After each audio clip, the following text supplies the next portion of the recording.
clouds. I left the city, I've been browsing, treading water that they drowning. My head on the swivel, yeah. It's only really my surroundings.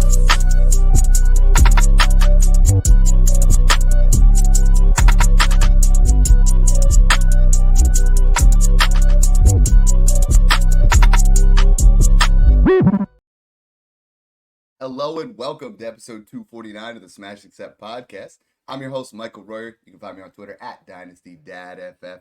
We are here today in the middle of, camp starting to get all that buzz. We're talking about rookies. We're talking about wide receivers, guys that are going to break out.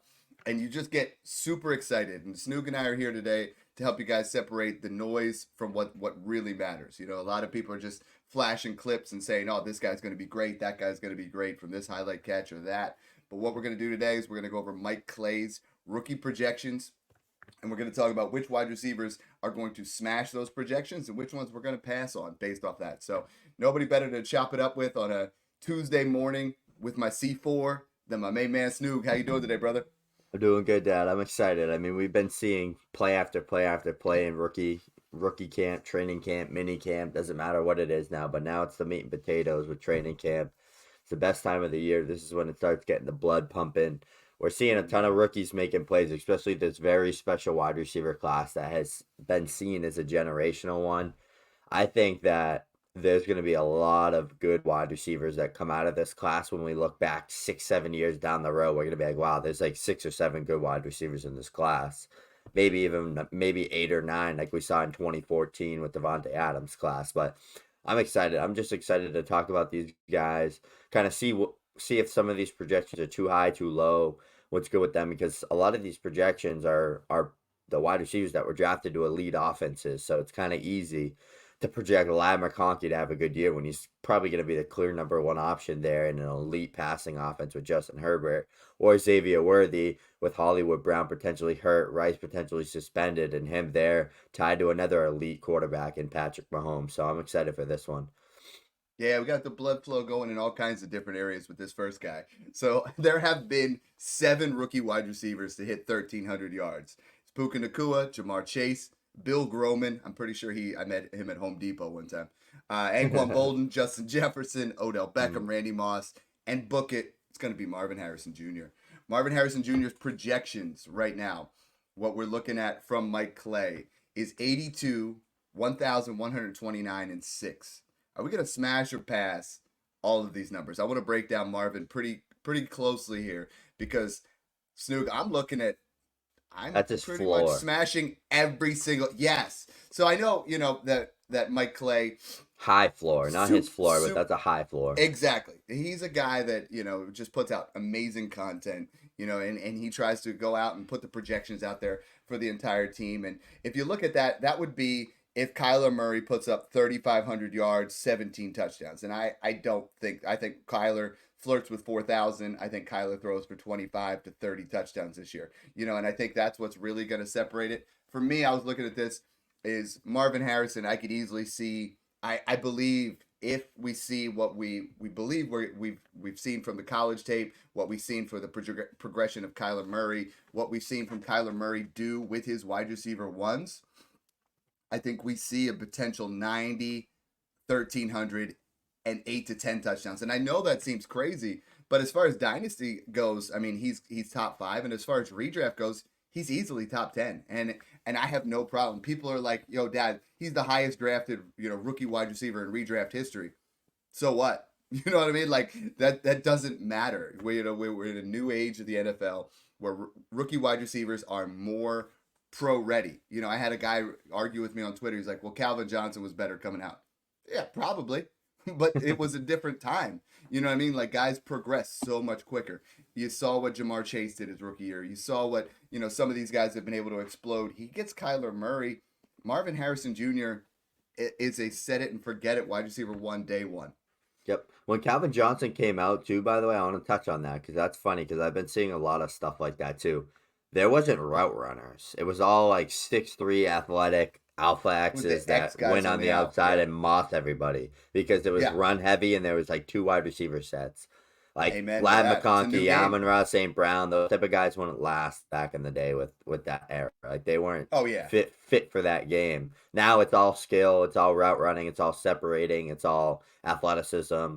It's just a different time and it's a different game. But the thing is, Marvin Harrison Jr. would be good in both eras because he can do everything that the Alpha X, Correct. mossing people, making the contested catches, going up and getting the ball, playing in those two wide receiver sets, and then you can play him at the slot and he'll eat you up underneath for 1,000 yards. So that's what separates him, and that's why we labeled him as generational, because he did that in a generational wide receiver room at Ohio State with or without CJ Stroud. He proved with both. Mm-hmm. He proved with Kyle McCord and CJ Stroud, same stats, same numbers.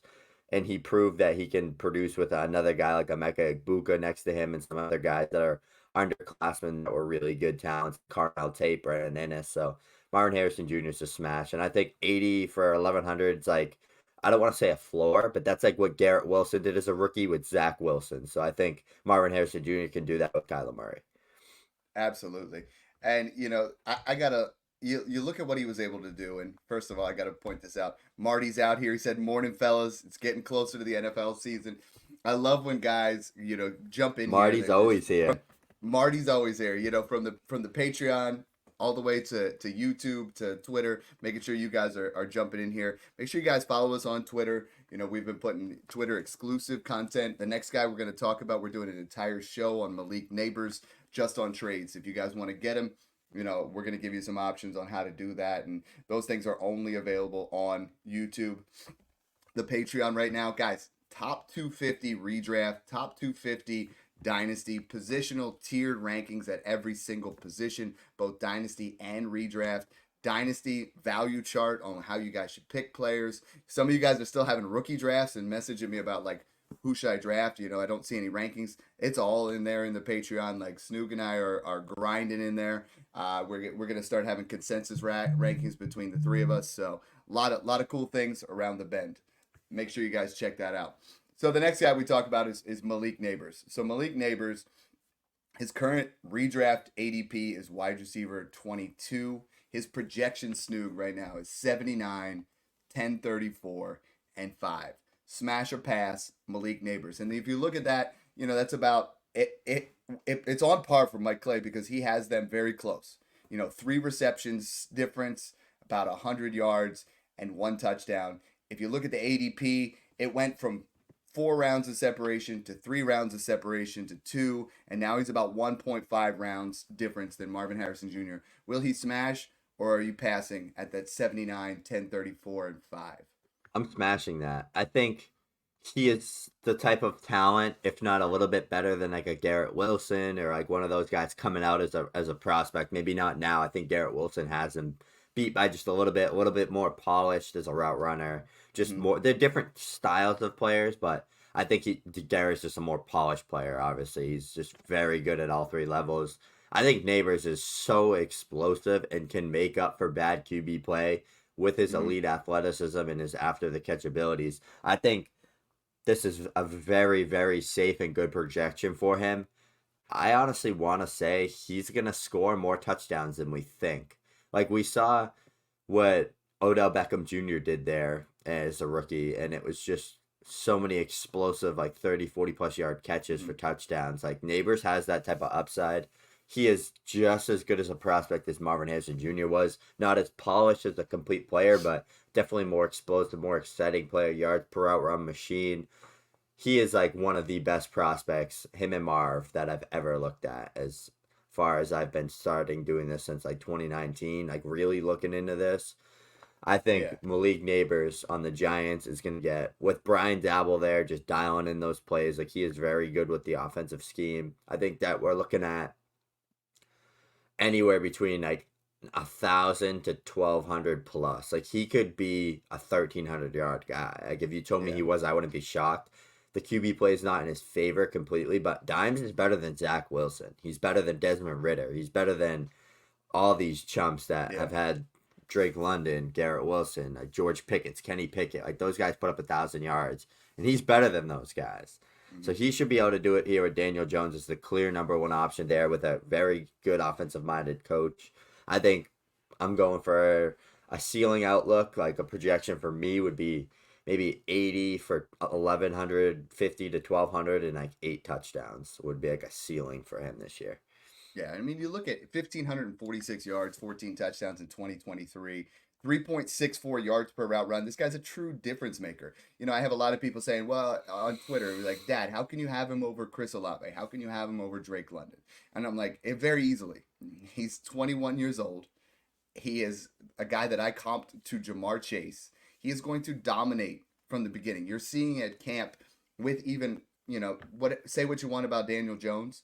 Daniel Jones was a, you know, top 12 quarterback 2 years ago. I think Daniel Jones is going to have a bounce back. It's going to be some ugly times, don't get me wrong, but there will be some good times in there. I think, and I like what you were saying because I put that out in a tweet the other day.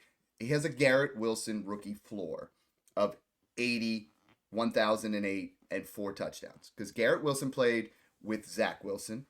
Very similar talent between Garrett Wilson and Malik Nabers. I think Malik Nabers puts up that type of, you know, rookie season at his floor. I think his ceiling, and again, you know, we're on the same page, looking at Odell Beckham Jr., who put up 90, 1,112. Now, I think the 12's a little high because, you know, Odell Beckham had Eli Manning. You know, Eli Manning and Daniel Jones, very different, obviously. Yeah. Thanks, Pat. Pat said, Dad and Stu, thanks for always helping you out, you guys. I love that. But I think there's really that ceiling there if we could see him explode and be a back-end wide receiver one, if not a top 15 to 18 wide receiver year one, no doubt about it. So this is someone that, you know, Snoog and I are going to do an entire show on it. You go out and buy him right now, you know, and I know it seems like you're paying ceiling price, but you're not. Because when you were able to do this with Jamar Chase several years ago, right? Jamar Chase was going at that 105, 106, and you were able to buy him cheap in comparison to what he's worth now. CeeDee Lamb, you were able to buy him cheap in comparison to what he was now. Garrett Wilson, Justin Jefferson, all those guys. When you truly believe in a rookie and you say, you know what? Like, you and I have been grinding the tape. You and I have been presenting the information. You and I have been, since last year, saying, you know what? This Nabers guy is going to absolutely ball out. We've been giving you all the context, all the reasons. You push the chips in because you go ahead and you make that insulated trade and you trade Chris Olave and a second for Nabers and a first, or even the other way around.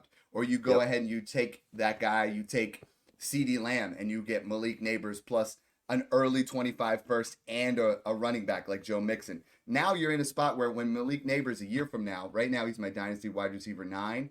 Same. A year from now he could easily be a dynasty wide receiver 5 or 6. You know, despite how young those guys are, boom, instantly you add that value and you get to right where you need to be. I look at it like this too. Like, if you look at like Puka and you look at Garrett Wilson and you look at these guys that have like elite veteran quarterbacks that are like a year or two removed from being out of the league. Like, if you take quarterbacks away from all those guys and put them in the same tier with Malik Nabers, probably putting Malik Nabers definitely above Puka, probably right one spot behind Garrett Wilson, if not right there with him. So he's interesting to project into the future because the landscape changes so much in that top 10. Like, you wouldn't believe. Like, last year or 2 years ago, like, Debo was in it, Cooper Kupp was in it, DK was in it, like Deontay Johnson was in most people's. Like, things change so fast before you believe it. Always just chasing those elite talents tied to elite quarterbacks is always the way to do it, honestly. But I want to talk, like Malik Nabers is a guy. Now that you brought up Puka Nacua, so I'm pulling it up on Dynasty Trade Calculator, and like I said, we're going to do an entire show on this. But right now, the difference between Puka and Malik Nabers, which I'm telling you, man, I'm so close to just flipping them. And I know Puka just put out like the it's hard to greatest do that, rookie season of all time. It's Malik Nabers and the 210. You know, so like I feel Nabers like is better than him. He's a better talent. 100%. Like, and you look at the age. Malik Nabers just turned 21.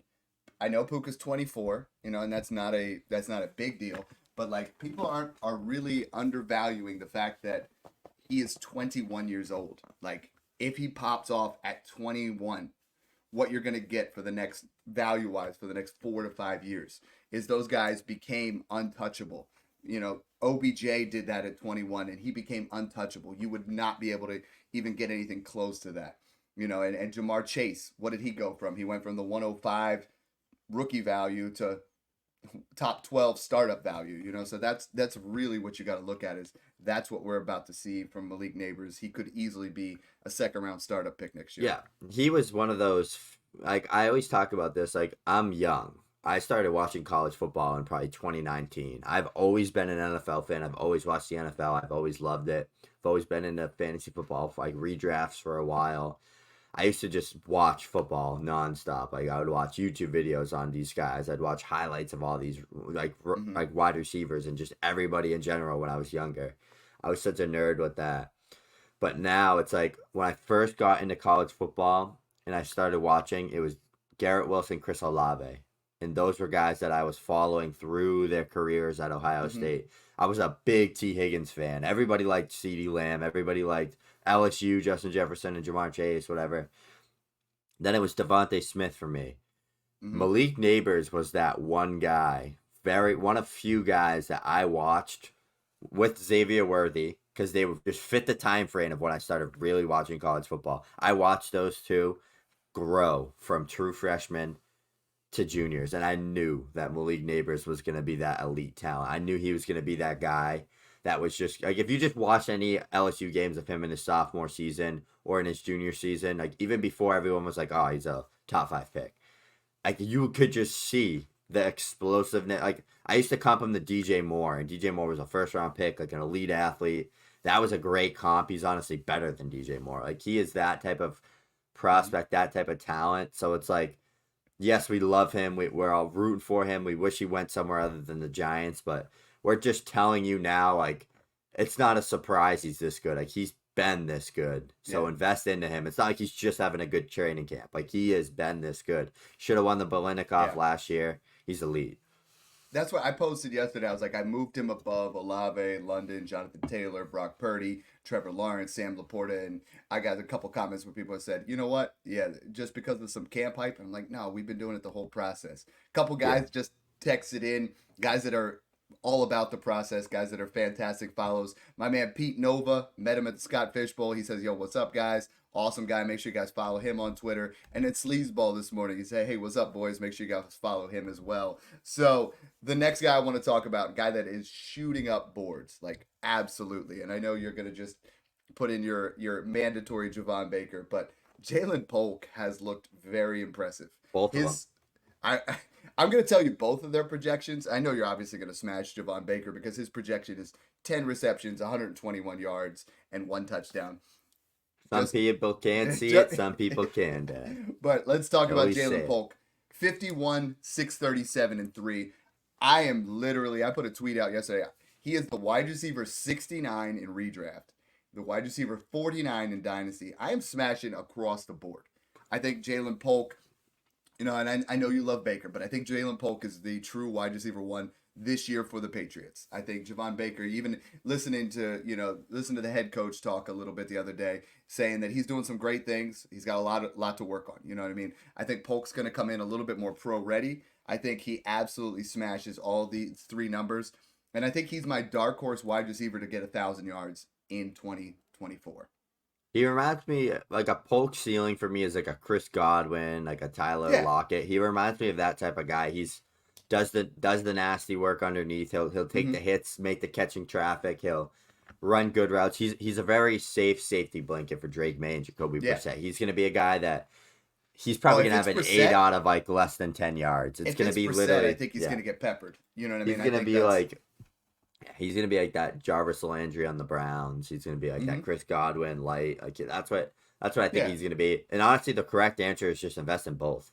Because Javon Baker projects as that, like, Alpha X. If he hits his ceiling, like, he's that Alpha X guy. Probably a lot more efficient, wins downfield better than Polk does. But Polk's the guy that's underneath. So they complement each other well.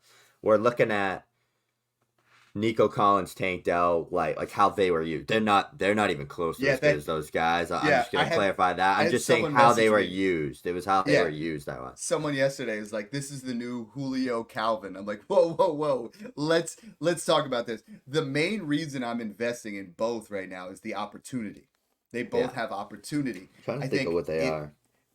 Well, they're a homeless man's version of that. It's like Dontavian Wicks. It's literally a Dontavian Wicks, Jaden Reed type beat. Yeah, like a Romeo Dobbs but the Baker tricky better. part here is, and the reason that I'm more invested in Polk than I am Baker, and I know, you turned us all on to Baker, is that if Polk struggles year one, the draft capital is not going to sway them off there. But Javon Baker's late draft Value capital wise, yeah. is the guy that, like, you know what? If he doesn't produce year one, he's going to dip in value here because Yes. of where he was drafted. So I don't. We can get it. We'll get into that all. I just think he needs to flash though. Like if he just like look at Wicks, like, 100%. all he needs to do is flash. If he can put up like 500 yards and like make a couple really big plays, is the just super uninspiring guy that everybody seems to. All these guys are going to the same area. If you want to take a shot on 2 Patriot wide receivers, that's fine. Some guys in startups are like, yo, I took Polk and I took Douglas. Should I take Baker yet? You can take a shot on all 3. It's just not an offense you want to be super invested in. So it's like, could I see the Patriots? They have Drake May. They have the foundational quarterback now. Can you see a scenario where they literally draft 2 wide receivers next year? Yes. Like they get to an area where they don't need anything else. Luther Burden, Ted Ryan, 100%. 100%. Their defense is ready to go. Their defense is loaded. Correct. There is not an alpha wide receiver out of these 3 guys. And I think that we will see them draft another wide receiver. That's why I'm not heavily investing in there. The next team that I wanted to talk about is Rome Odunze. Rome Odunze is projected at 60, 804, and 6. Now, this is a little bit trickier for me. I could see the 6 touchdowns. I can see, like if you look at it across the board, these are very conservative numbers as well. If all 3 guys are healthy all year, is this a smash or pass? I love it. I think it's a smash. I think it's a very safe, strong projection. Like 60, 800, 6 touchdowns. Like George Pickens did it. Drake London did it. Garrett Wilson did it. Chris Olave did it. Like these are guys that all went high in the draft. But none of those guys had 2 alphas ahead of them. DJ Moore, but they also never had they never had the elite quarterback like Caleb. So it's tough. It's tough. But even JSN, like JSN had Geno Smith and Drew Lock, and he had 650. So it's like I think 60 for 650. I think Rome's better, more complete. I think he could do 60 for 800, which I think is a safe projection. If you just in 700s, I wouldn't be shocked. But I think 800s is a good number for him. Let's say DJ Moore gets injured. 1,000. Rome Odunze 1,000 yards. Okay, that's what I'm saying. So then we see what type of ceiling. Who do you compare him to wide receiver wise? What kind of ceiling do you see year one if we were to see an injury and where he pops off as an alpha? Because Keenan Allen's already saying that he's more polished than he was as a rookie. He's saying that this guy is the real deal. All things lead to Caleb Williams having a phenomenal season because we have 3 guys here that could all be wide receiver 1s on many teams. Yeah. So I think a ceiling for him, if that happened, would be like Garrett Wilson, Chris Olave rookie year. 1,000 yards, 70, 80 catches. Mm-hmm. He'll probably score a little bit more touchdowns than they did. Maybe he's at 6 to 8 versus 3 to 4 like those guys had, just because QB plays a lot better. If DJ Moore goes down, I think the type of player he reminds me of, he's like if Chris Olave and Drake London had a baby. And I've been saying that for a while now, and Matt Harmon loved the comp. That I used to always say that because he's so much like Chris Olave, but he's 6'3", 210 pounds. So it's like, okay, who's another guy that size that can separate and run routes like that? And it's like a Drake London, or it's like a Michael Thomas is a good one. So I think Rome Odunze is just one of those guys that catches everything, can run routes, can win downfield. He's athletic. There's just nothing about him that screams bust. That's why I'm so high on him, and I'm so comfortable taking him 105, 106 in rookie drafts because he's a guy that I know is tied to an elite quarterback long term. I know Keenan Allen's 33 years old and has hamstrings like me, and I know DJ Moore is elite. So it's going to be him and DJ Moore show. It's going to be like Rome Odunze's realistic high floor to ceiling is Jalen Waddle, Devontae Smith, all those guys, all those T. Higgins, all those strong number 2s that put up 1,000 yards, 8 to 10 touchdowns on a good year. That's a realistic ceiling for him, but he could be better. He could be what Nico Collins was. He could be what Brandon Ayuk is and be hyper efficient with 1,300 yards on 80 catches. So he has a wide range of outcomes, but the floor is very high.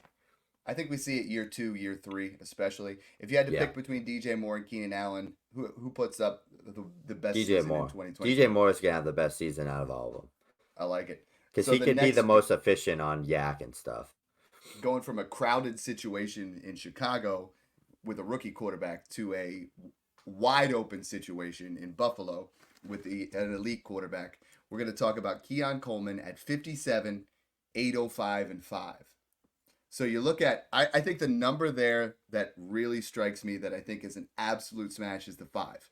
If you look at camp right now, the Bills camp, everyone's saying Keon Coleman has been the star. He's been staying after every single practice, working with Josh Allen. You see the rapport they have in the red zone drills, and he's just, we knew what he was, right? He's not an elite separator, but his ball skills, his ability in the red zone and on the sideline is going to be phenomenal. And I think he is the dark horse guy to be the most receiving touchdowns out of this group. I think if you told me he had 8 to 10 touchdown receptions, I would not bat an eye at that. I think, the 57, 805, and 5 seems like it's right there on that spot. You know what I mean? I think right now he is that guy, and I think I'm investing in Keon Coleman wherever I can.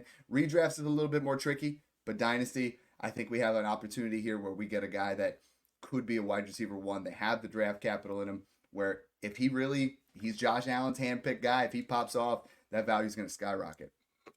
Yeah, Keon's interesting because he's a guy that, if you go back to my thread I made during the pre-draft back in the late spring, end of winter, I said Keon Coleman's a guy that projects to be like a rookie Chase Claypool to me as a ceiling. Like, I think Chase Claypool that year had like 800 for 10.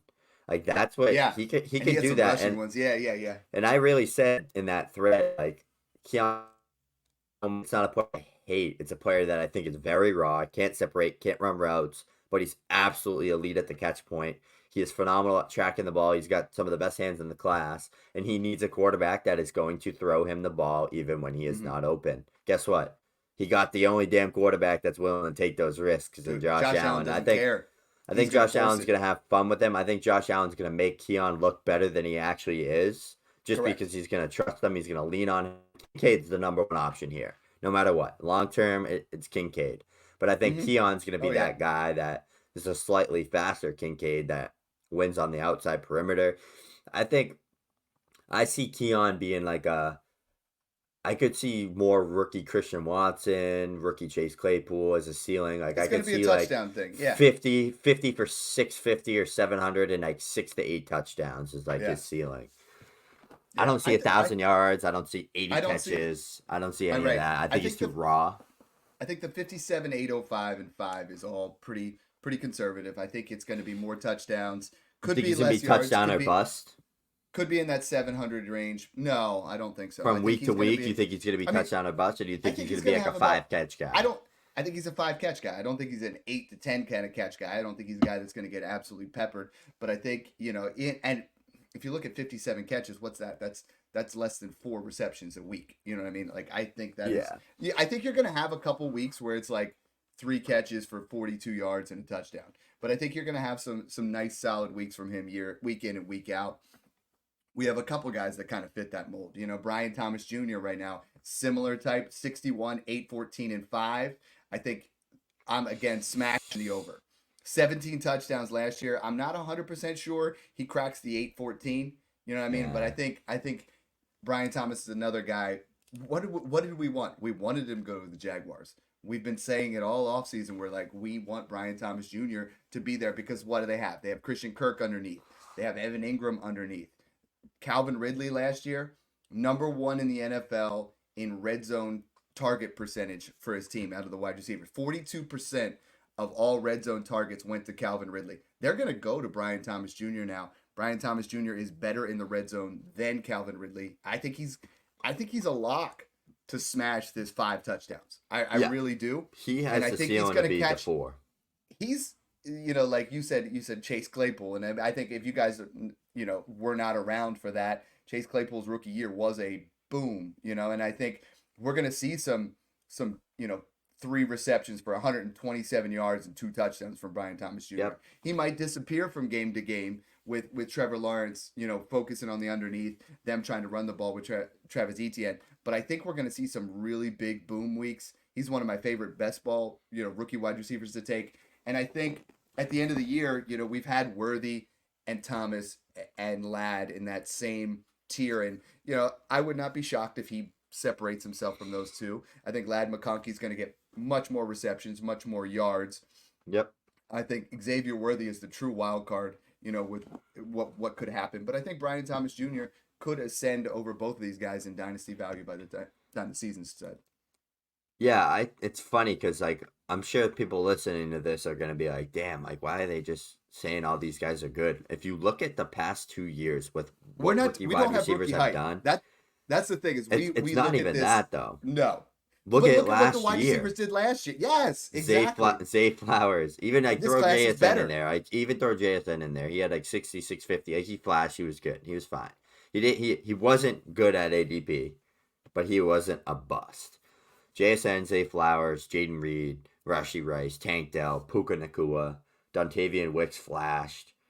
Quentin Josh Downs outperformed ADP. There were Josh 7 Downs guys. had 7-something for 60. There were 7 guys that outperformed ADP, and the only one they all who had didn't, 700 plus. The only 2 that didn't were Quentin Johnston and JSN. So I mean, Jordan Addison too. That's 8 guys. Addison. That was Addison crazy. was the wide receiver 1. Being drafted. So it's like this class is better than that, and that's why. And these guys went to really nice landing spots. The difference being, if JSN went to the Chargers last year, it would have blew up. Yeah, he would have put up. So we're looking at these 1100 other for guys. 100. These guys went to the right landing spots. I mean, Marv went to a spot where there was plenty of targets. Kyler, we got Malik went to a spot where there's plenty of targets. Keon went to that spot. You look at some of these other guys. I mean, I think Thomas goes to an ideal Ladd, spot. all Worthy, went to elite McConkey. quarterback play. You look at, Polk went to that spot. And there are very few guys outside of Adonai Mitchell where I'm like, you know what? I don't really love the landing spot because this is, every year we want people to go to these spots. They did this year. So I think Pearsall. Don't discount it and just say, hey, Pearsall's a red shirt. Yeah. I mean, his is a 29, 385. I think Pearsall's a red shirt, but yeah. And he's going to be a buy throughout the season. Depends what Ayuk does. Right now he's on the pup list, but as soon as you find out, that he's going to start to dip in value, and I think he's activated. Right. And I got Best Ball on Call is watching this on YouTube. He put vacated targets are the common denominator for good landing spots. Chargers, Bills, number 1 and number 2 in vacated targets. Well, let's talk Lad McConkey. 63, 798, and 5. And I said I'm smashing the 63. I said I'm smashing the 798. And people said, Dad, he didn't do that in college. All right, that was Brock Bowers led offense. This is where he looks like he's the guy. He is someone that's going to be open. He's going to be a security blanket. I think a lot of people are really in on Josh Palmer, but even if you're in on Josh Palmer, we've seen Josh Palmer's type ceiling. Lad McConkey is someone that I think easily could get 75 receptions. He's projected at 63. Yep. I think we're going to see him be a better pro than he was in college. And they're number 1 and 2 between Keon Coleman and Lad McConkey in vacated targets. And it's an insane amount. Yeah. He's not as good as Zay Flowers after the catch, and he's not as shifty as Zay Flowers is. He's not as shifty as him just in general, just the way Zay Flowers makes defenders miss after the catch and stuff. But I think he's a very safe ceiling-ish outlook for him, like an 80 for 850 type ceiling with Justin Herbert. But Herbert's way better than Lamar at throwing the football, so that's the difference. If you take Zay Flowers and you take it, they both have that same kind of separating skills. But if you take Zay Flowers and you put him on the Chargers with a vacated 239 targets puts up and 11, an offense that's going to have to throw instead of a Lamar Jackson, then he's going to absolutely go off. 239 vacated targets. Buffalo has 283. So that's why when talent meets opportunity, you get these scenarios where guys can absolutely smash projections, and they're going to be, an extreme value in both dynasty and redraft. McConkey's still going in that wide receiver 40 range. I think he's a good value in both dynasty and redraft. And if you can go ahead and, grab him, go for it. Another guy that's really moving up my board.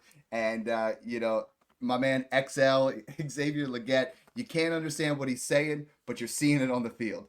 Man, I love his interviews. They kill me. They crack me up. He's always talking barbecue, and it's just like it all blurs together, but his game doesn't, right? We were talking about he was a late breakout, and people were worried about that. Then they said he wasn't an elite separator, and people were worried about that.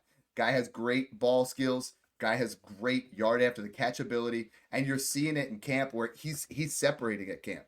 He is getting himself open. He's catching touchdowns. I mean, every day you're seeing a new Xavier Legette highlight, and you can't discount that. We saw it last year from Puka Nacua at week in and week out. Oh, another highlight, another highlight, another highlight.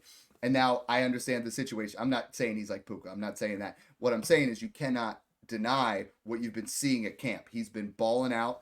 Bryce Young, even some of his passes are not on pace where they need to be, but he's making the contested catches. He's making, he's getting open on the slants. He's getting open in the red zone. He's catching deep balls. Xavier Legette at 55, 724, and 4. This is the first one to really just let's debate it, because I know you don't love Legette, but I think the situation is ripe. The projections are fairly low for a guy that, Deontay Johnson is going to, that Dave Canales already said this offense is going to funnel through Deontay Johnson, which I think is good for Xavier Legette. I think that opens things up for him because he's not going to beat number 1 corners. But when we start going up against number 2, people start, worrying more about Deontay Johnson. I think Legette has a real chance to, beat some of these numbers. Yeah, I like Legette this year for the Panthers. He's one of those guys you got to look at with a grain of salt. Is he raw? Yes. But he's very less raw. He's less raw than most of these guys. Allergic to talk about Xavier Legette. Nah. These are guys. Xavier I really Legette and Keon really liked his We're not guys film. you liked. I liked Legette's film a lot early on. And then I started to cool off on him a little bit. Keon was definitely a guy that I was just like, do I even care about? Because I knew he was going to be more expensive than Legette. You're getting the first round Xavier Legette at like 205, 206 in rookie drafts. There's not much risk baked in for the ceiling that he has to give you. And he has a chance to be the number 1 long-term in Carolina. It's not going to be Mingo. Mingo sucks. We know this. Legette is so much more polished than Jonathan Mingo ever was coming out. Better hands, better at high pointing the ball, more aggressive at the catch point. We talked about that before, right? With Quentin Johnston fell so a guy like Brian Thomas Jr. could excel, because everybody's like, oh, he's the same thing. No, he's not. Quentin Johnson didn't fall. He just can't catch the damn ball. was a pick that didn't make any sense. Xavier Legette went earlier than what was anticipated, but Dave Canales is the coach now. Dave Canales knows what he wants. He knows what he wants to do with his offense. And he flashes to a DK light sometimes of like how he runs after the catch and how he can high point the ball. It might not be pretty week to week, but I think Xavier Legette, out of that second round rookie picks, might rise the most in value in 2024. I drafted him at 209 in a couple of drafts where people wanted Marshawn Lloyd, Blake Corum, and Jalen Wright. I made several trades where I traded, I traded one where I moved back from the 206 to the 209 and added the 301. And then I ended up moving off Blake Corum, but ended up getting Xavier Legette and then got Marshawn Lloyd at 301. It's just there's a lot of scenarios here where Xavier Legette is a buy, a guy that you can get in an insulated trade off of, a guy that's a late first, maybe a Jaden Reed type, where you might be able to give Jaden Reed in a late second or early third and get Xavier Legette in the first, and I think those are the type of plays that I'm making. A couple other guys that I really want to hit on because I know we're getting up there in time, and I want to make these a little bit quicker. X-Man. Xavier Worthy, 56, 754, and 6. If you told me, I was looking at this with what Patrick Mahomes has been able to do with fast wide receivers, not fat ones. We just never really had it that way. But he has absolutely thrived when they had elite level, speed. That's something where, so I want to look at his downfield threat. In 2023 was the lowest that he's ever had at 10.5 attempts per game of passes over 10 yards. The time he had Tyreek Hill and someone with a deep threat, 13.3. Completion percentage went from 45 to 52. TD rate last year on passes over 10 yards was 1.2. Not even, that's unbelievable considering he averages 8.0 across his career. His QBR last year, 65 when thrown over 10 yards. He averaged it with Tyreek at 115.4. So Tyreek's gone, but you have Hollywood Brown, who runs a 4.27, and Xavier Worthy, who runs a 4.21. Honestly, dude, Patrick Mahomes he's going to be the QB1. Just book it. He's got those two guys, Rashi and Kelsey in the middle. And this is a set of weapons that he hasn't had for a long time. So if you got to project, you're looking at all the wide receivers. Rashee Rice is not going to get suspended. You got Hollywood, you got Rice, you got Worthy. How do they finish in PPR points 1, 2, and 3? And what kind of ceiling does Worthy have? Because I could see any of them finishing 1. I personally think it's going to be Rice 1, Hollywood 2, Worthy 3. But I think Worthy could blow up.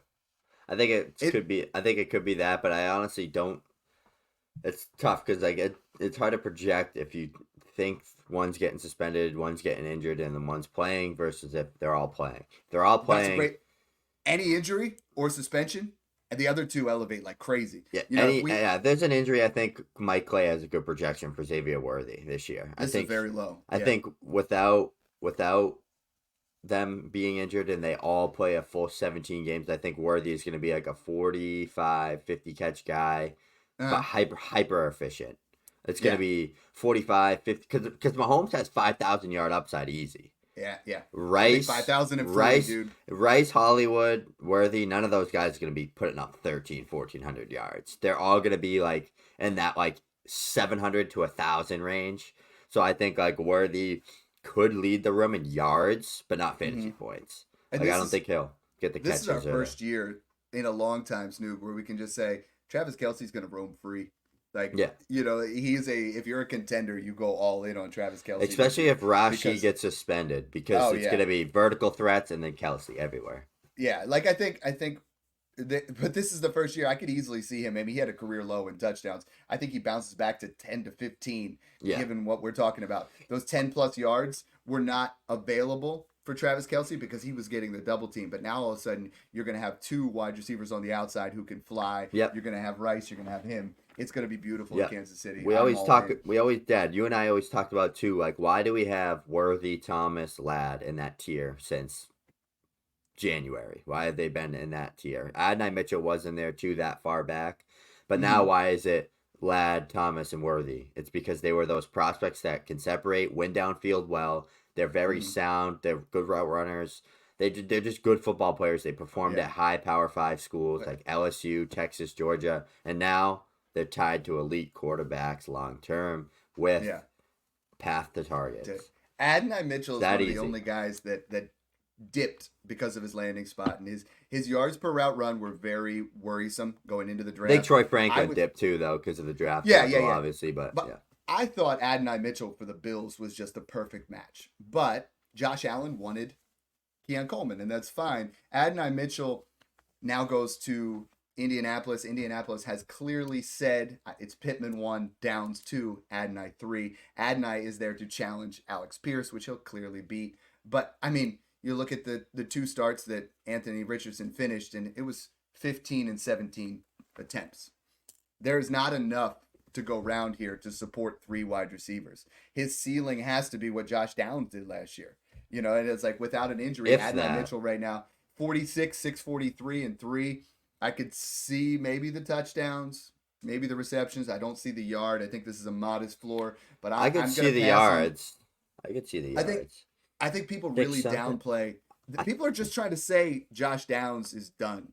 They're trying to push him out of there. I think there's a really good chance Richardson throws for less than 3,000 yards this year, even if he plays 17 games. Here's the thing that I've been saying is people don't realize. I put a tweet out. He averaged. Okay, Josh Allen last year averaged 8.3 fantasy points rushing per game. Okay, that's number 2. Anthony Richardson averaged 9.8, and that's including the 2 games where he barely even played. Like, that's insane. If you do that in 4-point passing, that means he has to throw 200 yards and 1.25 touchdowns per game to be QB3. Not to be a QB1. To be inside the top 3 with that kind of rushing. That's why we're in on Anthony Richardson. The rest of the team, not as much. Jonathan Taylor, sure. But we like Richardson for Richardson, but we don't like what Richardson's going to do to that receiver core. People keep gassing up Jelani Woods, Pittman, all these guys. It's like, how many yards? And then they're sitting here telling you not to draft Nico Collins and Tank Dell. It's like, how many yards do you think Anthony Richardson's going to throw? And how many yards do you think Stroud's going to throw? Stroud's going to throw double. Yeah, it's going to be that Stroud much of a can throw for 4,500 to 5,000. I think Stroud throwing for the new record ever. If Richardson throws for 3,500, I'd be shocked. I think it's that'd be insane. If he throws for 3,500, he's finishing QB1 overall. If he throws for more than 3,500, for sure. Let's talk about other ones. Let's do quick hitter on these. Let's go. Jermaine Burton, 47, 562, and 4. Give me the ceiling on that. Give me if T. Higgins goes down to injury. I think that's his ceiling. If T. Higgins goes down, I think he's out. Oh, really? Yeah, 47, 5. You don't think he would step up? Because you look at Boyd he's had not 93 that type targets. Of guy. He's not that type of player though. He's like a kind of how Boyd. He's a great athlete. He wins downfield. I think there's ceiling for him. He's just not that type of guy that's like a consistent guy that's you're gonna go to him every time, right? He's that type of guy that Jamar's covered, Burton's downfield, he's open. Like he's that. I don't even know how to explain. Like he's not even like a Tyler Boyd, like that slot style guy. He's like that. There's like not a comp that sticks off the top of my head right now, but let's compare him to the other guys going in that area. Roman Wilson is 28, 366 and 2.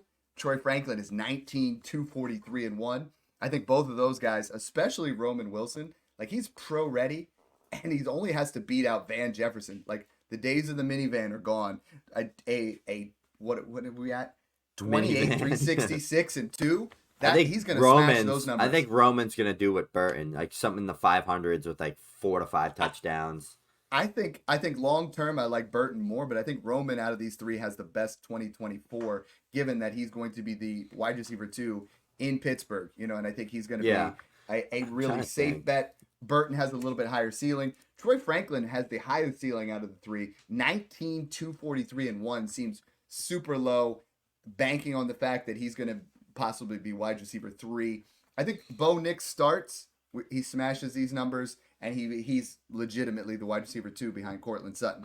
I think if they don't start Bo Nix right off the bat, then I think he gets relegated back to the wide receiver 3, and he has that risk of being the next, KJ Hamler, because of the draft capital. That's in that realm. But you look at guys that put up 3+ yards per route run, 10+ touchdowns, 14+ 100 yards. It's Marv, it's Malik, and it's Troy Franklin. Troy. And he fell for a reason, but he went to a good spot. So I mean, I like him in that area.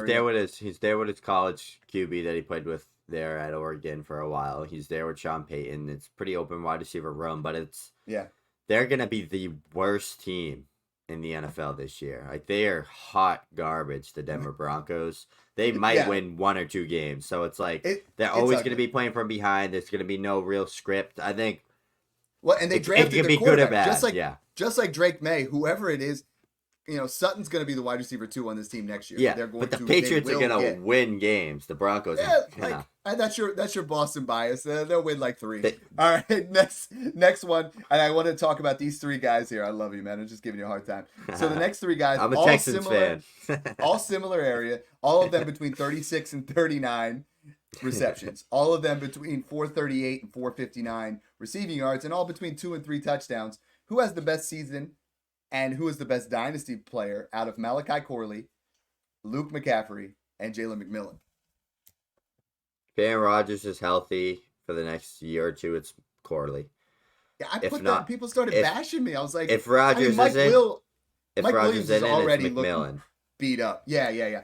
Luke McCaffrey is literally valueless. I don't know why people try to gas him up. Like he's not going to be anything on that team. I mean, he's like the 6th option. He's cheap. Round. He's going in the 4th in rookie drafts. I got him a couple times. That's fine. So that's but what don't you have do. Expectations.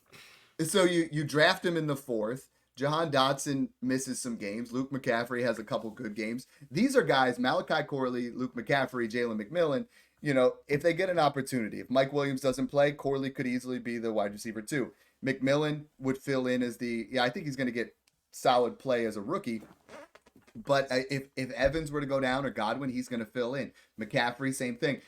Immediately, we're going to flip them in a 3rd and get a 2nd and get ourselves out of it. And then, boom, you win. And that's why drafting in the 3rd round in your rookie draft, you want to look for guys that are, they have draft capital and they have opportunity. These guys have it. If you get that opportunity, you sell. You know what I mean? I think there's going to be a situation, Snoog, where Ricky Purcell isn't playing hardly at all. And Luke McCaffrey or Jalen McMillan or Malachi Corley pop off for a game or two, where you're going to be able to flip. You're going to be able to say, you know what, I'll give you McCaffrey in a third for Ricky Purcell, or McCaffrey in a second for Purcell in a third. I see it happening. So you're going to be able to make those moves. You invest in that. You take those guys that are going to, give you opportunities. This has been fun because you and I have been talking about this class for so long. And, we started talking a lot more redraft centric on Twitter, and people are like, yo, were you guys just guessing? No, dude.